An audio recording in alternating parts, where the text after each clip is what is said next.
In the velvet darkness of an African night, a machine the size of a dinner plate hovers 200 feet above the savanna, its rotors barely audible over the chorus of crickets and distant hyena calls. Below, invisible to human eyes but crystal clear on a thermal screen, a female black rhino and her calf graze peacefully, their body heat painting them in brilliant oranges and yellows against the cool blue of the surrounding bush. Somewhere in a control station miles away, a drone operator watches this scene with the focused attention of a guardian angel, knowing that tonight, as every night, the battle between conservation and extinction plays out in real time across these ancient lands. Welcome to Yawnworthy Jobs for Sleep, where we explore the extraordinary occupations that shape our world through calming, immersive stories designed to ease you into restful slumber.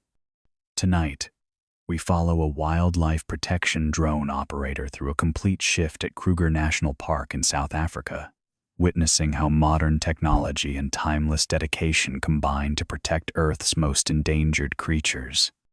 So settle beneath your blankets, dim the lights to match the African night we're about to enter, perhaps open a window to let in the evening air, and allow this tale of silent wings and watchful eyes to carry you gently toward sleep. The date is March 15th, 2024, and our story begins not in darkness, but in the golden light of late afternoon, when the day shift prepares for the critical transition to night operations. The Anti-Poaching Drone Operations Center sits on the edge of Kruger National Park, a modest building that houses some of the most sophisticated wildlife protection technology in Africa. Inside, the afternoon light filters through windows overlooking the endless stretch of bushveld, where acacia trees dot the landscape like ancient sentinels and the heat shimmers above the red earth in liquid waves. Sarah Molefe, the drone operator beginning her shift, arrives early as always, her routine shaped by years of understanding that preparation determines success. The operations center smells of coffee, electronic equipment, and the faint dusty scent that permeates everything near the bush. Ceiling fans turn slowly overhead, moving air that's still warm from the day's heat but beginning to carry hints of the cooler evening to come. A fiscal shrike perches on the windowsill outside, its black and white plumage crisp against the afternoon light. The bird has become a regular visitor during shift changes, and Sarah pauses to acknowledge it with a small nod before turning her attention to the equipment that will occupy the next 12 hours. The drone sits on its charging station, a DJI Matrice 300 RTK modified specifically for conservation work. Its carbon fiber frame gleams dully in the fluorescent light, folded propeller arms giving it a compact appearance that belies its capabilities. This machine, weighing roughly 15 pounds with all equipment attached, can stay airborne for nearly an hour, cover miles of territory, and see in complete darkness with clarity that surpasses human vision, even in daylight. Sarah begins the pre-flight checklist, a ritual performed with the same careful attention whether this is the first flight or the 1,000th. Her hands move across the drone's surface, checking propeller attachment points, examining the carbon fiber arms for any signs of stress or damage, ensuring all connections are secure. In this work, mechanical failure doesn't just mean lost equipment. It can mean a poaching team goes undetected, an animal dies, and criminals escape to kill again. The thermal camera mounted beneath the drone's belly receives particular attention. This FLIR View TZ-20 represents the heart of the operation, capable of detecting the heat signature of a human or animal from over 2,000 feet away. Sarah cleans the lens with a microfiber cloth, checking for any dust or debris that might compromise image quality. In the African bush, where dust is as common as air, this cleaning happens multiple times per shift. Battery inspection follows, each cell checked for charge level, temperature, and any signs of swelling or damage. The drone carries 2 batteries on each mission, providing roughly 55 minutes of flight time when fully charged. Sarah notes the charge levels in her log, a detailed record that tracks every flight, every battery cycle, every maintenance action performed. This documentation serves multiple purposes in wildlife protection work, creating accountability, identifying patterns, and providing evidence should any footage be used in legal proceedings against poachers. The control station occupies one corner of the operations center, a desk arrangement that looks somewhat like a pilot's cockpit merged with a computer gaming setup. 3 monitors form a semicircle, each displaying different information streams. The primary screen shows the drone's camera feed, currently blank as the machine sits powered down on its station. The secondary monitor displays a detailed topographic map of Kruger National Park, with Sarah's designated patrol sector highlighted in green. The third screen runs communications software, connecting the drone operation to the ranger teams on the ground, the park's central coordination, and emergency response units. The controller itself resembles a sophisticated video game remote, but its function transcends entertainment. Dual control sticks allow precise maneuvering, while a screen built into the controller provides redundant flight information should the main monitors fail. Sarah picks up the controller, feeling its familiar weight, her thumbs finding the control sticks through muscle memory developed over hundreds of flight hours. She powers it on and watches the initialization sequence, checking that all systems respond correctly, that GPS signal locks properly, that communication links establish without errors. While the electronics complete their startup routines, Sarah turns her attention to the map, reviewing tonight's patrol plan. Her sector covers approximately 60 square miles of parkland, an area that includes several water holes where rhinos and elephants congregate at night, 2 river crossings that poachers have used historically, and a section of the western boundary fence where previous incursions have been detected. The patrol route has been designed through analysis of years of data, identifying the highest risk areas where poaching activity is most likely. In wildlife protection, as in many fields, history often predicts the future, human behavior, following patterns that careful observation can reveal. A briefing document on the desk summarizes recent activity in and around the sector. 3 nights ago, sensors along the western fence detected a possible breach, though ranger investigation found nothing conclusive. Last week, a neighboring sector reported a poaching attempt that was successfully intercepted, with 3 suspects arrested and their weapons confiscated. The overall poaching pressure has increased recently, driven by rising demand for rhino horn in distant markets and the desperate poverty of communities surrounding the park. Sarah reads these reports with the focused attention they deserve, understanding that tonight's shift exists within this larger context of ongoing struggle. The fiscal shrike chirps outside the window, a bright sound that cuts through the low hum of electronic equipment. Sarah glances up to see the bird has been joined by a mate, the 2 perched together in companionable silence. The sight brings a small smile, a moment of natural simplicity before the night's complex technological operations begin. At her feet, a backpack contains the essential supplies for a 12-hour shift: water bottles, energy bars, a thermos of coffee, spare batteries for her headlamp, a rain jacket despite the clear forecast, and a small first aid kit. Long experience has taught Sarah that the operations center, while comfortable, requires preparation for any circumstance. Power outages occur, weather changes unexpectedly, and the intensity of monitoring drone footage demands physical sustenance to maintain alertness through the long night hours. The handover briefing begins as the day shift operator, Marcus, enters the operations center with a tablet full of notes from his 12 hours of monitoring. Marcus moves with the slightly stiff gait of someone who has been sitting for too long, his eyes showing the fatigue that comes from hours of concentrated observation. The 2 operators have worked together for 3 years, their shifts overlapping for 30 minutes each day. to ensure seamless transition of information and responsibility. Marcus summarizes the day's observations in the practiced shorthand of experienced operators. A herd of elephants moved through the northeastern section of the sector around midday, heading toward the Sabi River. A male leopard was spotted in thermal imagery near one of the water holes, a rare and exciting sighting that Marcus shows Sarah on the recorded footage.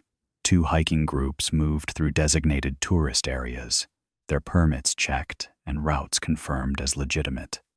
Most importantly, no suspicious activity was detected, no signs of poaching teams or boundary incursions, no alerts that required ranger response. Sarah listens carefully, making notes in her own log, asking questions about specific areas or observations that might inform tonight's patrol decisions. This daily briefing represents more than information transfer. It's a ritual of continuity, the passing of guardianship from one shift to the next, ensuring that the protection of the park continues without interruption through all hours of day and night. In this work, there are no true endings or beginnings, only the constant cycle of vigilance that wildlife protection demands.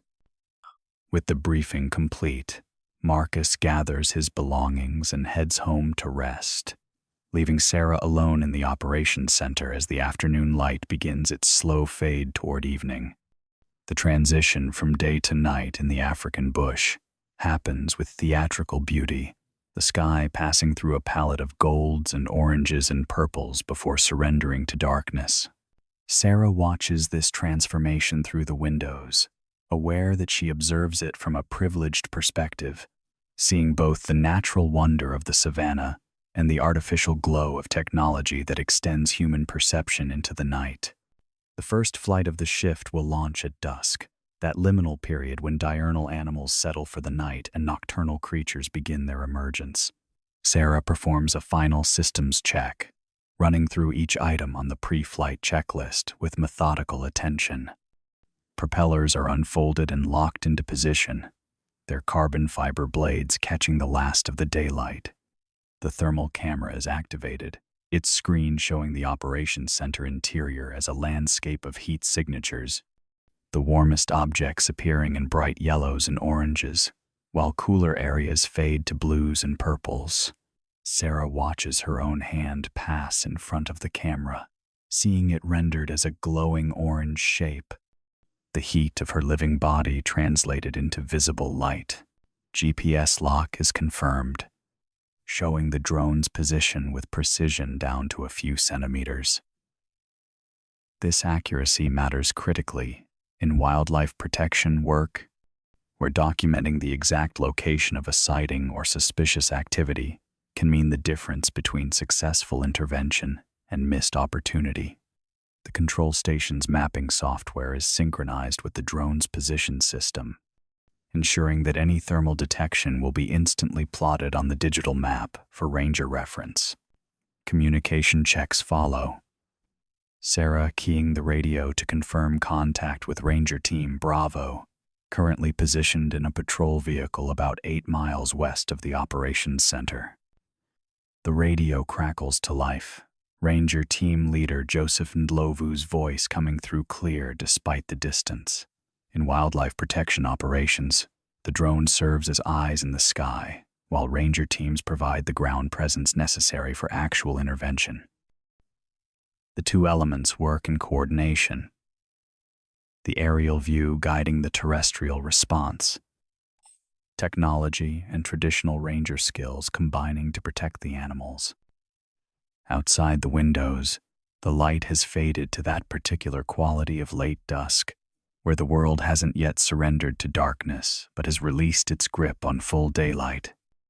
This is the moment for launch, when the drone can still navigate visually if needed, but when thermal imaging begins to show its full advantage, the cooling air creating contrast that makes heat signatures more distinct and easier to detect. Sarah carries the drone outside to the launch area, a cleared patch of ground about 30 feet from the operations center building. The evening air feels pleasant after the day's heat, carrying scents of dry grass and distant rain, though no clouds mar the darkening sky. The fiscal shrike has departed, replaced by the first sounds of nightjars beginning their insect hunting, their calls adding to the swelling chorus of evening sounds. The drone is placed carefully on the launch pad, its position checked to ensure level placement. Sarah steps back, controller in hand, and initiates the startup sequence. The propellers begin their spin with a rising whine that quickly smooths into a steady hum, the four motors working in precise coordination to generate lift. On the controller screen, all systems show green, ready status, confirmed across every metric.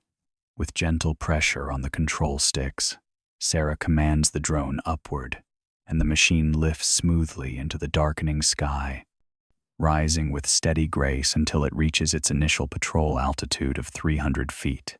From this height, the drone's thermal camera reveals the landscape in a new light, quite literally. The operations center appears as a bright rectangle of warmth, its occupied interior radiating heat. The surrounding bush shows as a cooler blue-green, with occasional bright spots where animals move through the vegetation. Even at this early stage of darkness, the thermal view provides clarity that normal vision cannot match, seeing through shadows and distance to reveal the living world in terms of its heat signature. Sarah guides the drone toward the first waypoint on tonight's patrol route, a waterhole about 4 miles northeast of the operations center.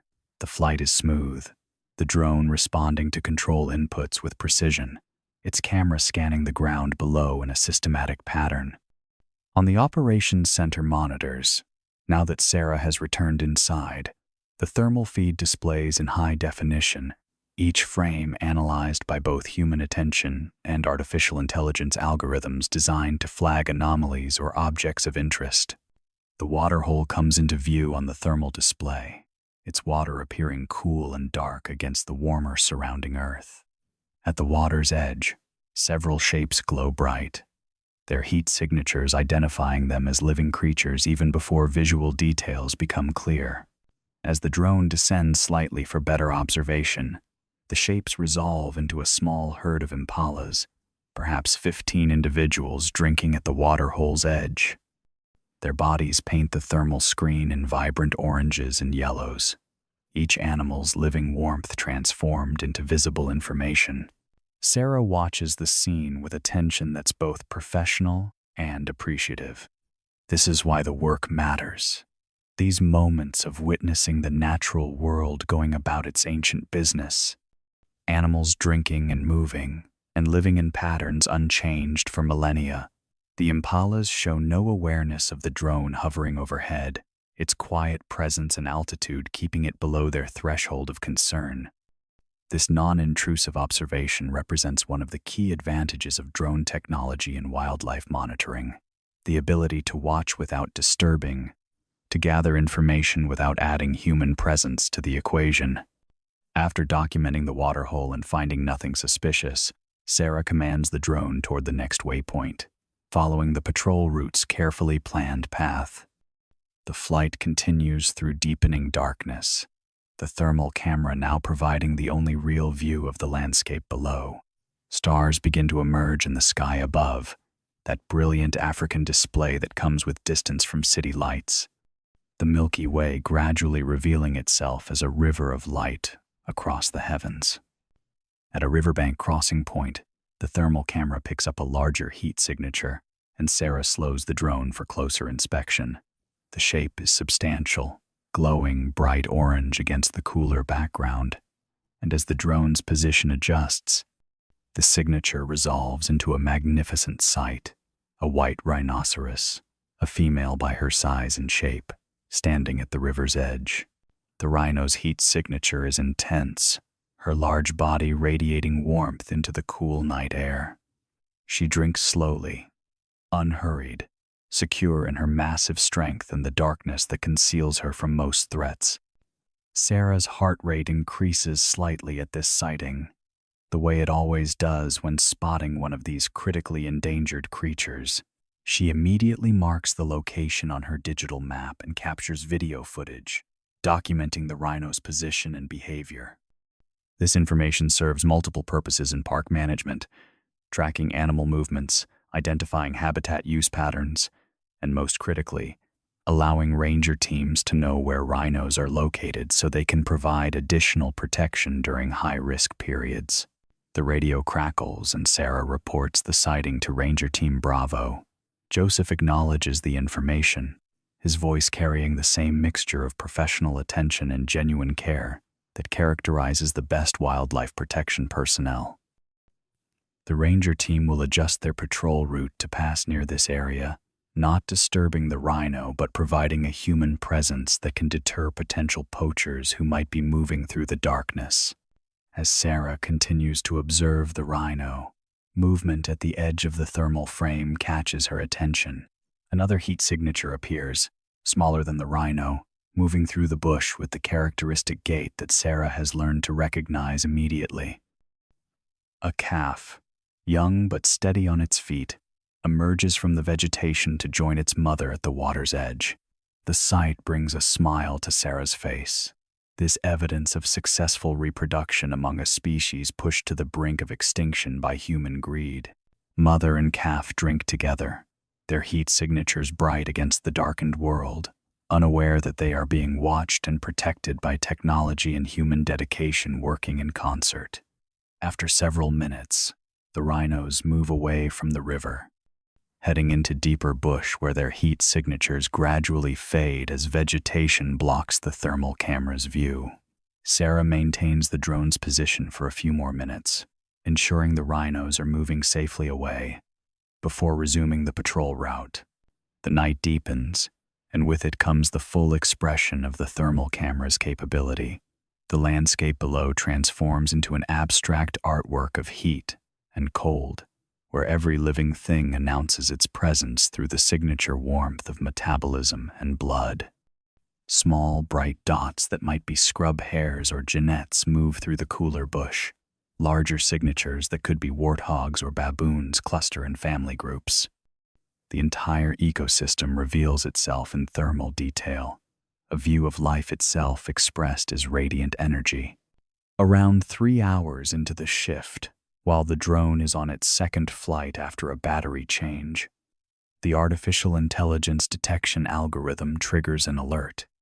A heat signature has appeared near the western boundary fence, in an area where no authorized human activity should be occurring at this hour. Sarah's attention sharpens immediately, her posture straightening in the chair, her hands moving to the controls to redirect the drone toward the alert location. On the monitor, the heat signature is clearly human, its shape and size unmistakable. Actually, as the drone approaches and the thermal image resolves with greater clarity, there are 3 human signatures, moving in single file along a path that parallels the boundary fence. Their heat signatures glow bright orange against the cool night background, each person rendered in the distinctive shape of a walking human, shoulders, heads, and legs, all visible in thermal detail. Sarah's training and experience engage fully at this moment. 3 people moving along the boundary fence at night could be many things, from lost hikers to community members taking a shortcut, but the location, time, and manner of movement all suggest the possibility of poaching activity. She immediately radios Ranger Team Bravo, providing precise GPS coordinates and describing what she's observing. Joseph responds with calm efficiency, confirming that his team is moving to intercept, their vehicle already heading toward the location with lights extinguished to avoid alerting the suspects. While the ranger team races across miles of rough track, Sarah maintains the drone's position, keeping the 3 figures in frame while staying at an altitude that prevents them from hearing the aircraft's motors. On the thermal display, the suspects, if that's what they are, continue moving steadily, periodically stopping to scan their surroundings before proceeding. One of the figures appears to be carrying something long and rectangular, a shape that could be a rifle, though thermal imaging alone cannot confirm this identification with certainty. The tension in the operations center rises, though Sarah's exterior remains calm, her years of experience managing the adrenaline that comes with potential poaching interdiction.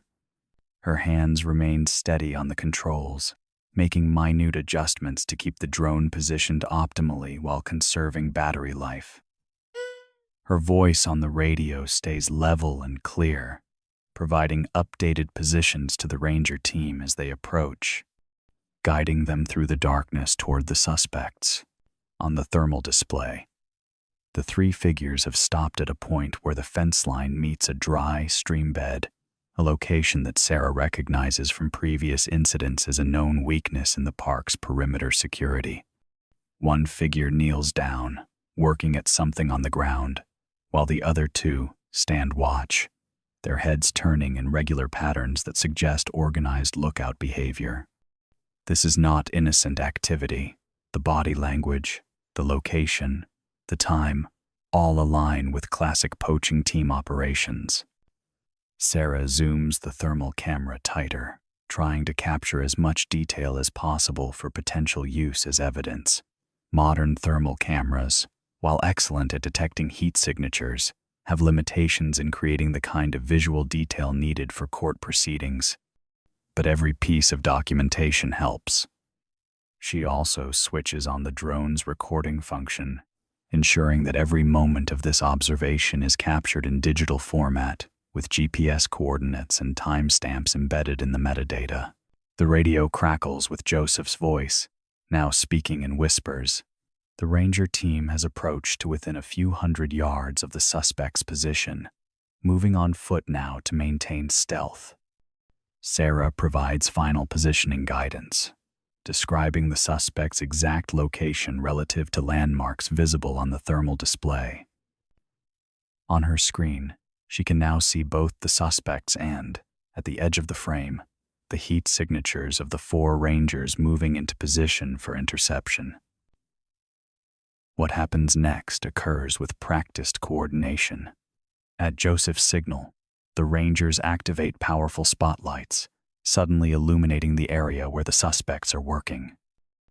The thermal display becomes momentarily confused as the bright lights affect the temperature sensors, but through audio from the ranger team's radio transmission, Sarah hears the shouted commands to stop, the sounds of rapid movement, and then the calmer tones of suspects being detained.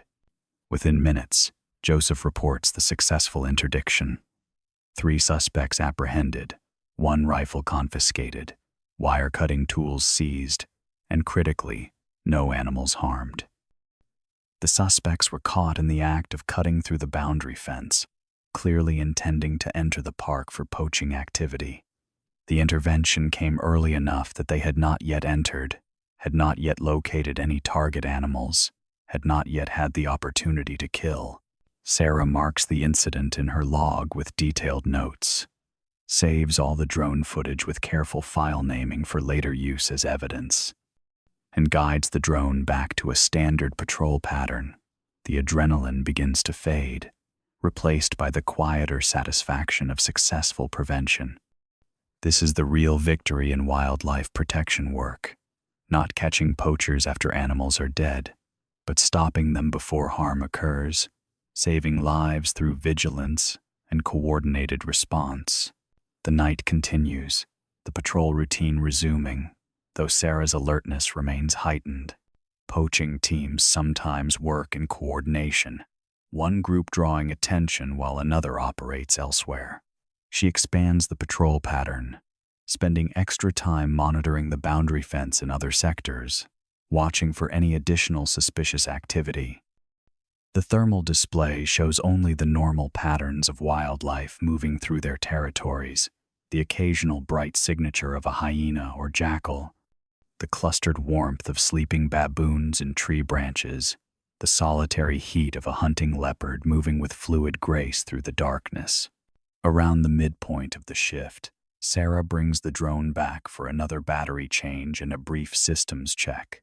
The fiscal shrike has long since disappeared to wherever birds spend the African night, but the operations center feels alive with purpose. The glow of monitors providing technological illumination while outside the windows, The natural darkness of the savanna stretches away endlessly. Sarah stretches her legs, walks the perimeter of the building to maintain circulation, and brews fresh coffee whose scent fills the operations center with domestic comfort amid the high-tech surveillance equipment. The third flight of the night launches into the deep hours when most of the world sleeps, but poaching activity often increases, criminals calculating that human attention will be at its lowest. Sarah's focus never wavers, her eyes scanning the thermal displays with systematic attention, each section of the patrol route receiving the same careful observation, whether it's the first or the 100th time she has monitored it. In this work, complacency is the enemy. The assumption that nothing will happen can create the inattention that allows everything to happen. At one of the water holes, a stunning thermal image resolves as the drone passes overhead. A pride of lions rests at the water's edge, their heat signatures creating a cluster of orange shapes like glowing coals arranged in the darkness. Sarah counts 11 individuals, including several smaller signatures that indicate cubs. The lions appear relaxed, some lying down, others sitting upright, a few drinking at the water's edge. This casual behavior suggests they've recently fed, their immediate hunger satisfied, allowing them the luxury of rest rather than the urgency of hunting. Sarah documents the sighting with video footage and GPS marking, adding it to the night's observation log. While lions are not the primary focus of anti-poaching efforts in this sector, all wildlife data contributes to the broader understanding of ecosystem health and animal movement patterns. Later, park ecologists will review these observations, incorporating them into research that guides management decisions and conservation strategies. The night wears on with the peculiar time distortion that comes from focused work in unchanging conditions. Hours pass but feel compressed, the routine of monitoring, creating a rhythm that carries Sarah forward through the darkness. Flight follows flight. Battery changes mark time more reliably than clock watching, and the thermal display becomes as familiar as normal vision. Each bright signature immediately interpreted through practiced recognition. Around 4 in the morning, when the night is at its deepest and the air has cooled to its lowest temperature, the thermal imaging reaches its peak effectiveness. The contrast between warm-blooded creatures and the cold environment becomes most pronounced, making detection easier and allowing Sarah to spot animals from greater distances.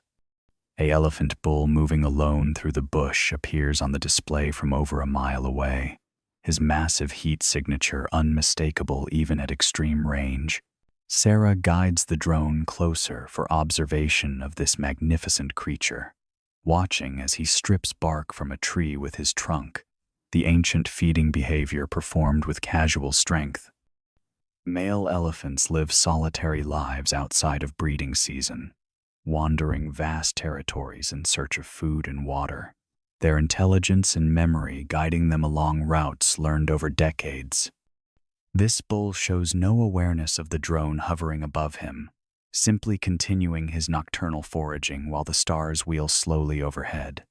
The eastern horizon begins to show the first subtle lightening that precedes dawn, the darkness not yet retreating but acknowledging that its reign approaches an end. Sarah prepares for the final flight of her shift, knowing that the day operator will arrive soon for the handover briefing. The last patrol circuit covers the areas of highest concern, the boundary sections where incursions most often occur, the water holes where valuable animals congregate, the river crossings that provide access routes into the park. On this final flight, as the sky gradually transforms from black to the deep blue of pre-dawn, the thermal camera picks up another rhino sighting. A large male this time, his heat signature massive and distinctive, moving with the ponderous grace that characterizes these ancient creatures. Sarah watches him for several minutes, documenting his presence and location, feeling gratitude that this animal has survived another night, that the technology and human dedication have kept him safe through the hours of darkness when he is most vulnerable. The fiscal shrike reappears at the operations center window as Sarah brings the drone back for the final landing of her shift. The bird's timing is uncanny, arriving almost exactly at the same time each morning, as though it too operates on a schedule of observation and routine. Sarah welcomes the bird's presence as a marker of successful completion. Another night of protection work finished, another cycle of vigilance maintained. Marcus arrives for the day shift handover, and Sarah begins the briefing that passes responsibility forward.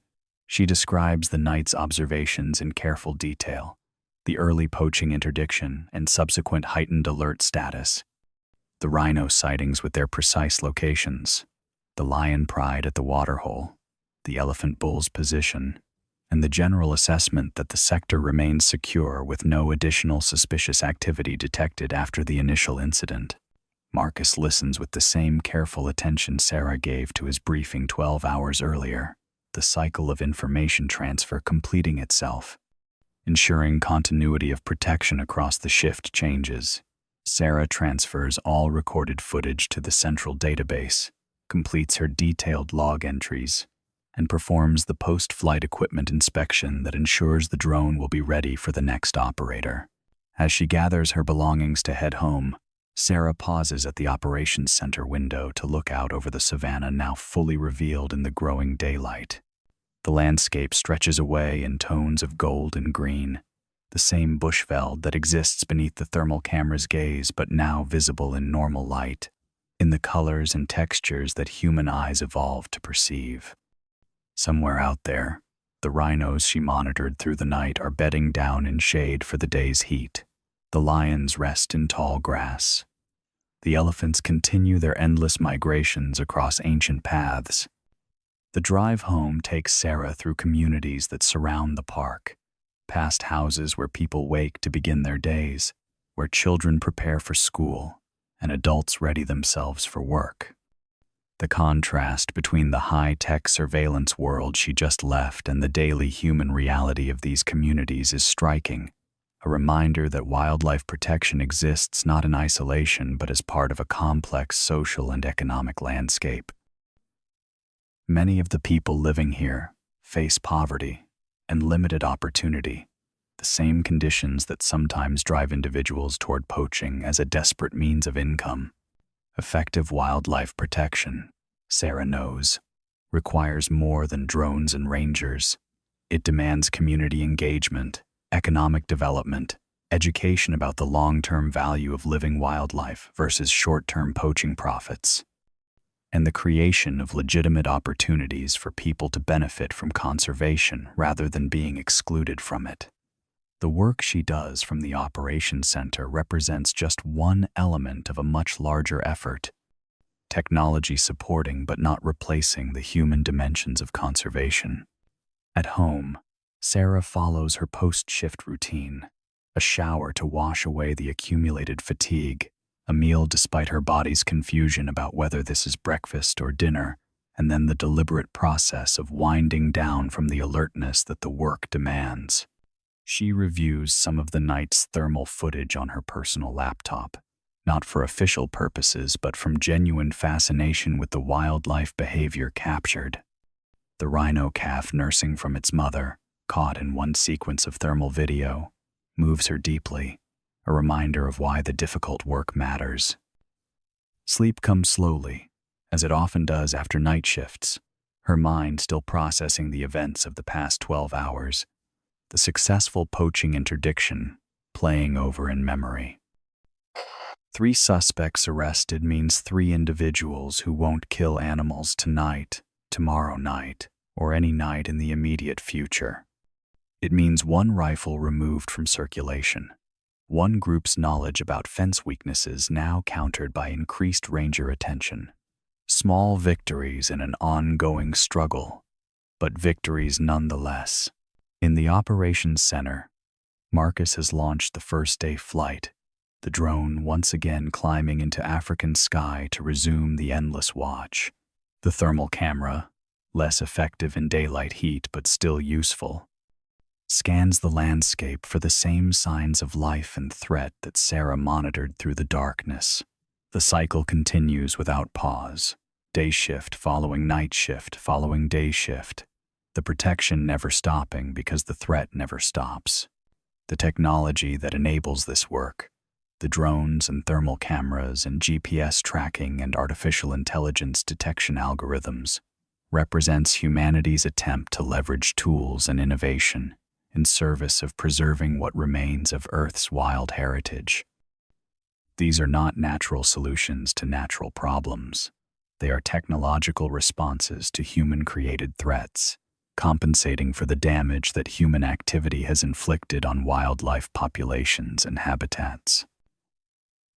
The irony is not lost on those who work in wildlife protection, using advanced technology to protect animals from other humans using technology in the form of rifles and vehicles and wire cutters.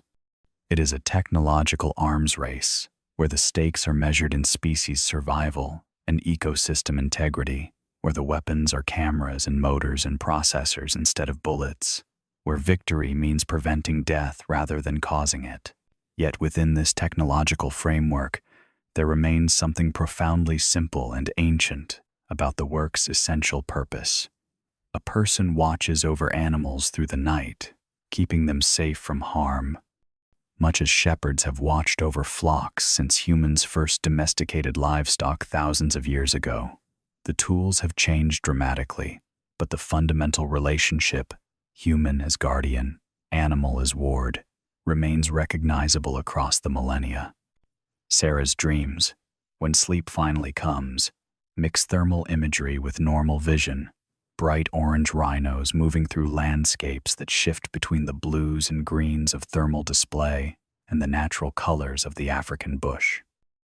The fiscal shrike appears in these dreams, sometimes as a normal bird and sometimes as a thermal signature, its small heat glowing against cooler backgrounds, its presence a marker of transition between the worlds of day and night, between sleeping and waking, between the technological and the natural. The afternoon sun is lowering when Sarah wakes, her body slowly adjusting to the inverted schedule that night shift work demands.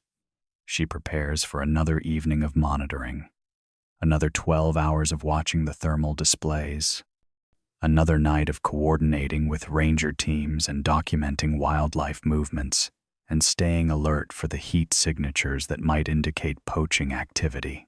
The routine is repetitive, demanding, sometimes exhausting, but it is also essential, meaningful, and occasionally thrilling when successful interventions save animal lives. As evening approaches and Sarah prepares to return to the operations center, she thinks about the rhino calf she observed nursing from its mother in thermal imagery. That young animal, if it survives to adulthood, will live in a world where drone surveillance and ranger patrols and community conservation programs continue working to ensure its safety. It will never know about the technology watching over it, never understand the human efforts expended to protect it, never comprehend how close its species came to extinction before people decided to fight back against the commercial forces driving animals toward oblivion. But the calf's survival, its growth into an adult that might one day have calves of its own, will represent success in the most fundamental terms. Not success measured in technology deployed or poachers arrested or hours of footage analyzed, but success in the continuation of life, in the persistence of species, in the maintenance of ecosystems that have existed for millions of years and that deserve to continue existing for millions more. This is the deeper purpose beneath the surface details of drone operation and thermal imaging and radio coordination with ranger teams, Sarah and her colleagues, the rangers on the ground and the pilots in operations centers and the community liaisons and the ecologists and the administrators and all the others working in conservation are engaged in an effort to preserve something irreplaceable. They work to ensure that future generations will inherit a world that still contains wild rhinoceros and elephants and lions, that still has places where nature operates according to its own ancient logic rather than human convenience. The fiscal shrike awaits at the operations center window when Sarah arrives for her shift. The bird's punctuality is reliable as the sunrise and sunset that mark its appearances. Sarah greets the small creature, as she has every day for months, acknowledging this tiny thread of connection between human and wild animal, between the technological and the natural, between the role of observer and the role of guardian. The bird chirps once before flying off into the gathering dusk, returning to whatever life it leads when not perching at the operations center window, and Sarah turns to the equipment that will occupy the next 12 hours of attention and vigilance and protection.